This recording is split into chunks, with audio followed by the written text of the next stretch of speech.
All right, here we are. Welcome to episode 2, Neurodose of the Full Circle Pod. It is your favorite brother, Joseph, as always, here. And really excited. Obviously, this is episode number 2, and I love the fact that, we're doing it again. And, I've got so many things that have been on my mind to talk with y'all about. And of course, this is a lot of introductory stuff that we got going on here, just for me to get to know you and for you to get to know me, mostly in the intro. But I really want to talk with you guys a little bit, following up off of the theme of our last episode, our first and last episode until now, which is like, hey, if you've got an idea or you've got a dream or a goal, get started and put it out there, right? There's a lot of doubt, self-doubt, and thoughts that you can end up having in your mind about, can I do this? Am I qualified? Do I look the part? Am I perfect for this? Some of us get really, really caught up in the perfection of a thing, right? Like, I need to have everything mapped out. I need to have a schedule. I need to have all these ideas mapped out. I need to have sponsors, which, by the way, this program is sponsored by me, myself, and my paycheck. So if you'd love to support the pod, please feel free to reach out and shoot me a DM on Instagram. Full Circle Pod is our Instagram handle, so we'll get to that in a little bit, but just wanted to put that out there. A little shameless plug as we are talking about this topic and moving through. So back to the track what I was talking about now. Sometimes what will happen is that we're so concentrated on making sure, do I have everything properly lined up? Do I have all the people that are going to watch, the audience? Do I have the graphics and a full thought out 5, 6 month, 10-month plan, whatever you're looking at? I think it's so important to prepare. Don't get me wrong. I think preparation is key.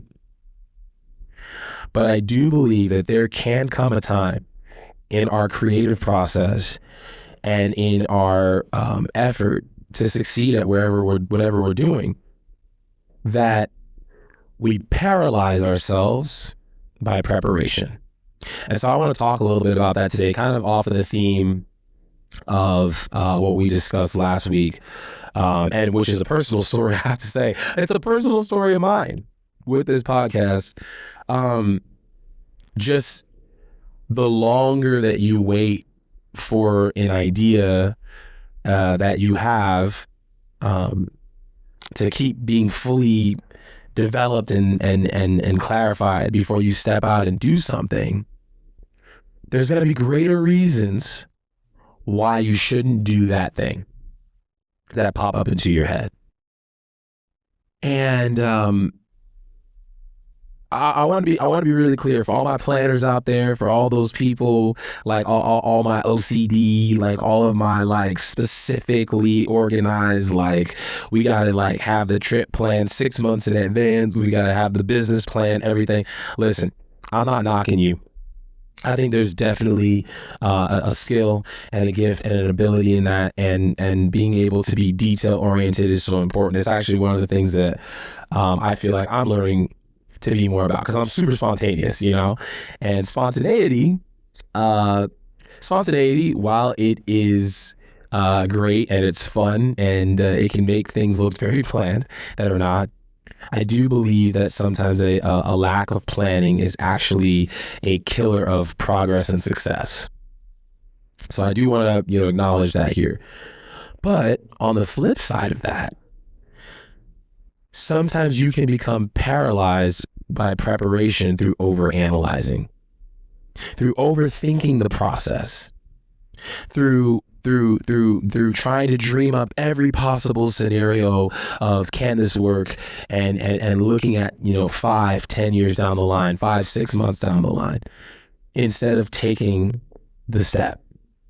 And I believe there's a quote I might be butchering it actually, but I believe it's like the journey of I think it's like the journey of 1,000 miles or something like that begins with one step, and then there's something like, hey, to build like a wall or whatever, which I'm not endorsing on our southern border, that's a whole different conversation, but to build a wall you have to put one brick down. So I'm obviously butchering like both of those things, right? But the key thing in that is, what steps can you take that your brain is fighting you on taking because of fear? Like, what are actionable steps you can take, right? For example, if you want to start a podcast, the first thought you might have is, oh my goodness, well, I don't have a mic. I don't have a camera. I don't have a full interface and setup and lights and all that other stuff. Okay, well, what resources do you have? Start with where you're at. You have an iPhone. iPhones are great. You can use them for a lot of different things. There's so many apps today for video editing and recording. So that's one thing you could do, right? You could look at your local library or look in your community and see if there's a space or a center that might have the opportunity for you to do free recording at a studio, right? But do you see how I just gave you 2 reasons why you can start that podcast? You can jot down a few episode ideas. ChatGPT, man. Thank God for ChatGPT. We got that out here. And you can come up with a bunch of ideas on the spot. And then you can build on those types of things. But your brain is always and automatically going to try to find a way. You're going to get super excited. You're going to get triggered with excitement. And then your brain is going to try to tell you, I don't think you're going to do this. Like, I don't think this is going to work for you, and give you all these reasons why it doesn't work. And in that moment, you got to take a step back and write down, for every reason that you don't think something will work, write down 2 or 3 reasons why it could work, or what you could do to make it work. Give yourself the ability and the opportunity to thrive in something before you shut yourself down. And so that's the first thing. The second thing is having public input about your private dreams and ideas, okay? So when we say public input, right, we're talking about friends, we're talking about family, we're even talking about experts, right? So I'll start with this stratified, right? So you got friends, right? Well, let's start with family, because that's like the closest thing. For some of us, some of y'all listening, like, my friends are my family. Let's be real. I'm like, hey, listen, all inclusive. I understand you in some ways. But let's start with family, okay? Family tends to be the closest people to us because they've seen us through so many seasons of our life and so many seasons of our existence, in the different things that we've tried our hand at. So they've seen us succeed, and then they've seen us fail at different things that we've attempted to do or be. And so sometimes we tend to rely very heavily on the opinions of the people that are around us that know us best. And while that can be a good thing, because these people know you and they're familiar with you, they've seen you make mistakes, right? And they've seen you have successes, and they can be like, hey, I think you should try more. I think you should do a little bit better. They're also so close to you that sometimes they can't see the art and the creativity and the growth that's taking place on the inside of you that you need to get pushed out there. And so it's almost kind of like, it's like kryptonite almost, in a sense, right? It's like a blessing and a curse, being so close to people that they see you for who you are, essentially, but then the who you are is always changing, because we're always growing. At least I think we should be. And sometimes your family doesn't really know who or what you are. And I think that, a prime example of this I remember when I was in college, and my parents, obviously they're very great people, love them to death. Mom, dad, if you're listening to this, shout out. But when I was a kid, I remember um, I was so involved in all these different things at school. Like I was student president, and I was working two jobs, and I was a full-time student, and then I was acting in our theater department, with all the plays and taking classes and everything. And there was this opportunity that, once I was finished with my term as student president, there was an opportunity for me to be student trustee, or there was like an election coming up. And I was like, I kind of want to do this, man. Like, I looked at all the opportunities. Like, we got to travel, we got to represent the school, but we really got to help with like education, policies, and helping to make the school better for students. So with that position, you would sit on the board, and you would basically represent the school and the students and everybody there. And so to me, I was like, yo, this is great. You have an opportunity to have influence in that arena, in that environment, and be able to make students experience on campus so much better than what it was. And make sure the board doesn't forget why they're there, to serve the students.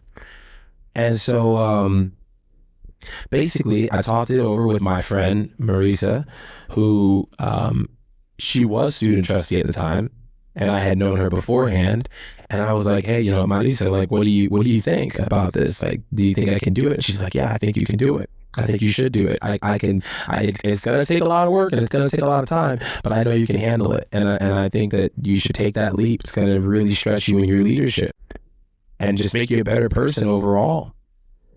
And so I thought about it, and I kind of was giving myself every reason why I shouldn't do it, but I was like, nah, I know I need to do this. This just feels so right for me personally. So I did it. At least I was filling out the paperwork for it. And I told my parents about it. And there was a lot going on in our lives at that time, which at a later date I'll share with you guys. But I specifically remember sitting in the car with both of my parents, talking to them about it, because they had picked me up from class. And my dad was like, I don't think you should do this. You're taking all these classes. I think you're biting off more than you could chew. Like, this is just too much. And my mom felt the exact same way. I also forgot I was on the speech and debate team as well. Like, that was the whole thing I was doing. So it was just a very, very busy time. And I told them, I was like, listen, I understand where you guys are coming from. I appreciate your input, but I'm going to do this because this feels right to me. Something about this feels right to me. And they obviously expressed that they still didn't think it was the right choice, but I did it. And what ended up happening is I got an opportunity. Several opportunities came, but the one opportunity that stands out to me was that I was able to represent my school in Illinois when I used to live in Chicago. I was able to represent our school and not just work with people that were student presidents, but I got to work with student trustees from other schools and other people that were working on education legislation during a time when the state of Illinois didn't have a budget and they were not funding schools. And I was able to not only be part of that and help to lead that, but to learn from like so many other people that were working in Illinois state government and that were actually working across the country on education policy. And we were able to help get things done during that period of time that really helped a lot of other students. And I was able to hear their stories as well. And so obviously it was tough. I'm not just going to be thrown back and be like, it was so easy. Like, it was really hard. I'm not going to lie. Like, I had to really schedule things. My schedule had to be so tight, and I had to, study a little overtime in my schedule. But what I will say is that you can only know the margin that you have in your life. You can only know and create margin in your life based off of the decision that you choose to do or not do something. So the only way that you know that I have time for this, the only way that you know, like, I actually am really gonna, be good at whatever it is I'm doing, or I can make preparation to be good for whatever it is that I'm gonna do, is by actually making a decision to say, this is something I will do, or this is something I won't do. And when you're sitting on the fence because of the people that are close to you and their opinion of you, sometimes you have to take a step towards something that no one's ever seen you do before for them to actually know that that's something that you're capable of. And for that's something that you know you're capable of. But you've got to prove that to yourself first. And one thing I told myself was, I was like, hey, listen, I can't quit this position. Like, I mean, I could if I needed to resign, but I was like, I need to give myself a chance. I need to give myself a fighting chance and have some of that resistance, have some of that difficulty for me to actually be able to see if I can handle the pressure. And so that's just the first thing I would say. Like, your family, they're the closest people to you. Their opinion tends to have a lot of weight. At least I would say for most people that I know in that experience, like, family and the opinion of family tends to have a lot of weight, right? Number 2, your friends. I don't know about y'all. Hopefully y'all got some good friends in your life. I love my friends. And sometimes I don't really, when you are so busy in your life, and you're not really able to spend as much time with them, it can sometimes feel like you don't love your friends to them, because they're like, where are you at? And I'm still like, I love all my friends, but yeah, so essentially, when you're getting perspectives from, once again, people that are really close to you, your friends are the family that you choose, right? So these are people that they used to be strangers, and then they come into your life, and then there's something about it, whether it's similarities or differences, shared values, common interests, whatever that is. It tends to be a combo of a lot of different things. But those people sometimes can have greater influence on you than your family. I know I've seen that in my life. And there are times where you may not always know the motives of your friends. You may have some friends, they've reached a certain level in their minds, capacity-wise, where they're not trying to dream bigger. They're not trying to think bigger. A perfect example of this, I remember when I was, once again, going to school, and I was living in Chicago. And there was a girl that was in my class, and her and I had been friends for a while, but we ended up having the same class together. And I was like, I want to go to school in LA. Like, that's what I told myself, right? So I was, looking, picking my classes, and, of course, there were tons of options in Illinois. I could have gone, to school in the city. I could have gone further out into the boonies, which I did not want to do that. Yeah, ain't nobody trying to smell cow chip and do homework outside and call it a beautiful day.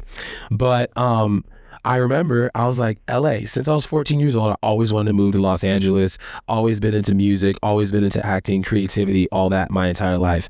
And so I remember sitting down and talking to this girl that was in my class. And I was like, yo, and like I said, we had known each other for a bit now, but I was like, hey, having lunch with her, and I'm like, I want to go to school in California. And I specifically named some of the UC schools, like UCLA, UCI, UC Berkeley, all those, right? And I remember looking at her, and for the most part, with many things, if I had really, really good news, she would get super excited about it. Like, she'd be totally fine with that.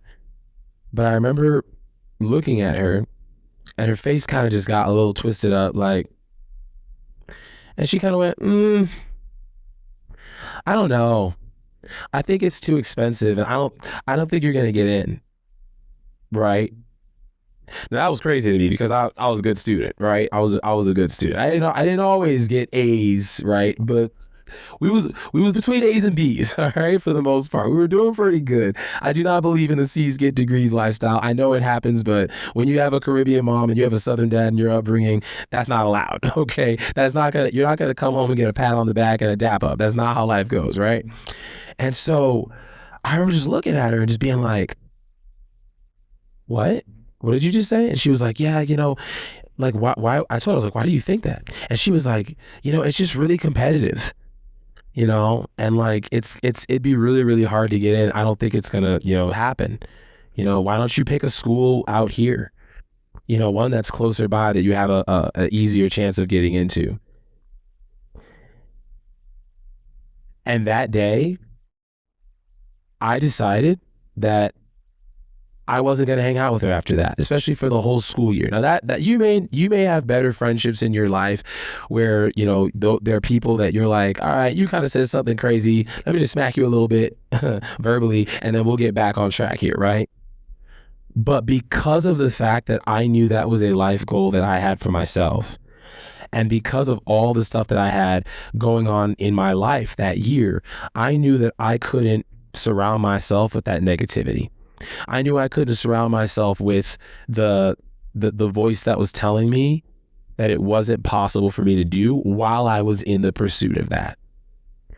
So that entire semester, I didn't hang out with her. I would see her in the hallway. I would say hey to her, but I purposed within myself that I was going to be around people that pushed me towards the goal that I had. Okay. And long story short, I ended up graduating from that school and I ended up transferring to University of California, Irvine, in California, obviously. So that positivity, right, that I had in my own mind of I can do this, that motivated me. But you know what also can motivate you? And I just want to speak to everybody out there that you may have a lot of negative people, negativity all around you. Use that negativity as motivation. Motivate yourself. When you hear someone say you can't do something, be like, okay, cool. I'm going to use that like an athlete, like a Michael Jordan, right? I'm going to use that. Michael Jordan would use literally that's why I love Michael Jordan. Michael Jordan would use anything. He would literally create stories and narratives about his opponents to get him in the mental zone to be able to go out there and compete at the highest level with a chip on his shoulder. If you haven't watched The Last Dance on Netflix, check it out. It's powerful. But I want to use that to you today. Are you creating ammunition? Are you creating a sense of fire and drive off of the negativity that other people throw at you? Can you take that negativity and transform it? Not just the positivity. We're really good at taking positivity and transforming positivity into something that is, fuel for us.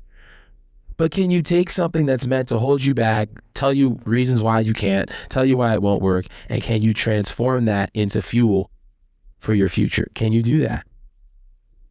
I think that's a good question to stop and just ask yourself today. Can you do that? Because I did it. And I still do it in my life, and I'm looking to continue to do it. And I want to hear your stories about things you're looking to overcome, what you already have overcome. Share those stories with me. Full Circle Pod, that's the handle on Instagram, and we'll have a couple of more social media platforms that you can share that information with me about. But yeah, friends, even though she was negative, and I use that as fuel, I also had other friends that were like, "Dude, I can't wait. How do we help? You have a goal. When I didn't want to study, how can we help you focus? How can we help you get that done?" Those are the people that you need in your life. I'm going to wrap up here. I got 5 more minutes. Experts. There's a lot of people, and I'm a creative, so I understand this. When you're starting off doing something you've never done for the first time or that you're not an expert in, you always are looking to other people and their opinions that are above you. You're looking for a model or a standard of success. And there's nothing wrong with that. I think we all want to know that we're doing something that it looks kind of, it looks like it's to the highest degree, the highest level, what someone else has already gotten acclaim for, right? But what about the revolutionaries in history? What about the MLKs, the Steve Jobs, right? The people that come into a space and say, no, I have my own vision, and that will be the new standard because I see something that's not being done. My question to you today is, are you an influencer or are you a visionary, right? Are you a copycat or are you a creative? Are you able to see something in the space, in the world, in the cosmos of wherever you are, and be able to be like, I can do that. I can do that better. Or I need to introduce something that's never been seen in the space that everyone is going with because it's the status quo. That's what I want to challenge you with today. We've got a lot of experts around there. And my dad always says something so funny. My dad's like, an ex is something that you either left or broke up with, and a spurt is a drip of water, right? Now, obviously, that's one of my dad. He loves dad jokes. But the point is still, like, there's so many experts out there today that it just makes me wonder, who really has the information? Right? There's a right way and a wrong way to do stuff. Then again, unless it's like literally true or false, a lot of this stuff is preference. Can you find the things in your life that maybe other people that might be an expert in their field are telling you should not be done, cannot be done, will not be done? Can you find those things and then say, I'm going to show you. I'm going to show you. And so what I really want y'all to take away from this today as I'm wrapping up here, stop overthinking the stuff in your life that you need to do. If you have a goal or an idea or a dream and you feel the excitement of that, write it down, journal that feeling, type a note in your phone, go, hey Siri, while you're on the freeway, all right? Hopefully safely. Don't be looking at your phone while driving, but go like, yo, hey Siri, I got this idea. Boom, put it down. Okay. And then give yourself steps.